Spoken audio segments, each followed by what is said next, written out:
Dears, welcome back to your channel. അപ്പോൾ ഇന്ന് ഞങ്ങൾക്കൊരു മാമോദിസ ഫംഗ്ഷനുള്ള ദിവസമാണ്.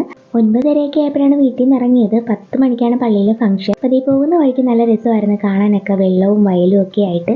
വരുന്ന വഴിക്ക് ഞങ്ങൾക്ക് വഴിയൊക്കെ തെറ്റിപ്പോയിട്ടുണ്ടായിരുന്നു. അത് കാരണം ഒരുപാട് പേരോട് ചോദിച്ചാണ് കറക്റ്റ് സ്ഥലത്ത് എത്തിയത്. വഴി തെറ്റിപ്പോയതുകൊണ്ട് തന്നെ കറക്റ്റ് ടൈമിൽ പള്ളിയിലെ ഫംഗ്ഷൻ കൂടാൻ പറ്റിയില്ല. തീരാറായപ്പോഴാണ് ഞങ്ങളവിടെ എത്തിയത്. അത് കഴിഞ്ഞ് കേക്ക് കട്ടിംഗ് ഒക്കെ ആയിരുന്നു. ആ റോസ് ഷർട്ടും സാരിയൊക്കെ കൊടുത്തതാണ് ചേട്ടായും ചേച്ചി. ആ കയ്യിലിരിക്കുന്ന കുഞ്ഞു വെള്ളമെടുപ്പിട്ടതാണ് നമ്മളുടെ വാവ. അങ്ങനെ അതൊക്കെ കഴിഞ്ഞ് ഞങ്ങൾ പോയിട്ട് വെൽക്കം ഡ്രിങ്ക് ഒക്കെ കുടിച്ചു. നല്ലൊരു ആശ്വാസമായിരുന്നു ഈ ചൂടത്ത് തണുപ്പ് ചെന്നപ്പം. അപ്പോൾ ഇതാണ് നമ്മുടെ കുഞ്ഞുവാവ. വാവയ്ക്ക് പേരിട്ടിരിക്കുന്നത് ഇസാ മറിയം എന്നാണ്. നല്ല ക്യൂട്ടായിട്ടുള്ള കേക്കും ഡെക്കറേഷൻസും ഒക്കെ ആയിരുന്നു. നല്ല ഭംഗിയുണ്ടായിരുന്നു കാണാനായിട്ട്. പിന്നെ ഞങ്ങൾ പോയിട്ട് വാവയ്ക്കുള്ള ഗിഫ്റ്റ് ഒക്കെ കൊണ്ടുപോയി കൊടുത്തു. അത് കഴിഞ്ഞപ്പോൾ ആള് നല്ല ഉറക്കമായിരുന്നു. ചൂടെടുത്തിട്ടാണെന്ന് തോന്നുന്നു. ആള് നല്ല ബഹളമൊക്കെ കഴിഞ്ഞിട്ടുള്ള ഉറക്കമാണ്. പിന്നെ ഞങ്ങൾ ഫുഡ് കഴിക്കാനായിട്ട് പോയി. ആദ്യം തന്നെ പാലപ്പവും ചിക്കൻ കറിയും കട്ട്ലേറ്റും വെജിറ്റബിൾ കറിയും ഉണ്ടായിരുന്നു. ഞാൻ വെജിറ്റബിൾ കറിയാണ് എടുത്തത്. അങ്ങനെ അതൊക്കെ കഴിച്ചു കഴിഞ്ഞ് പിന്നെ ചോറിന് ബീഫും ചിക്കനും അച്ചാറും മോരും തോരനും ചെമ്മീൻ ചമ്മന്തി ഒക്കെ ആയിട്ട് നല്ല അടിപൊളി ഫുഡായിരുന്നു. ലാസ്റ്റ് നമ്മുടെ ഫേവറേറ്റ് സാധനമായിട്ടുള്ള ഐസ്ക്രീം ഒക്കെ ഉണ്ടായിരുന്നു. അങ്ങനെ അതിവിടെ കഴിച്ച് ഫുഡ് അടി അങ്ങ് അവസാനിപ്പിച്ചു.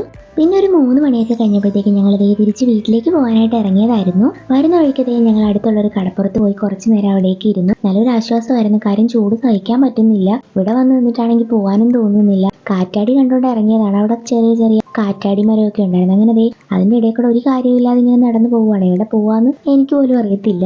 അവിടെ അടുത്തുള്ള വീട്ടുകാരൊക്കെ ആണെങ്കിൽ ഇങ്ങനെ രൂക്ഷമായിട്ടൊക്കെ നോക്കുന്നുണ്ട്. വേറൊന്നുമല്ല, ഈ ചെറുക്കിന് വേണ്ടി ഈ നട്ടപ്പുറം വെയിലത്ത് ഇവിടെ എന്തിനു വന്നതാന്നുള്ള രീതിക്കുള്ള നോട്ടമൊക്കെ ആയിരുന്നു.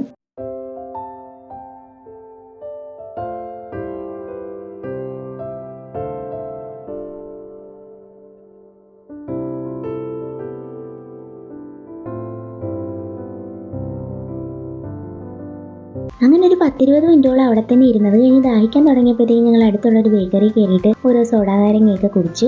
എന്തൊരു ചൂട്, എത്ര വെള്ളം കുടിച്ചാലും അതൊന്നും പിന്നെ ശരീരത്ത് കാണത്തില്ല. അങ്ങനെ അതൊക്കെ കഴിഞ്ഞിട്ട് പിന്നെ ഞങ്ങൾ നേരെ വീട്ടിലേക്കാണ് പോയത്. അപ്പോൾ അത്രയേ ഉള്ളൂ നമ്മുടെ ഒരു കൊച്ചു വീഡിയോ ഇഷ്ടപ്പെട്ടാൽ ലൈക്ക് ചെയ്യാനും ഷെയർ ചെയ്യാനും സബ്സ്ക്രൈബ് ചെയ്യാനും കമൻറ്റ്സ് ഇടാനൊന്നും മറക്കല്ലേ. ടാറ്റാ.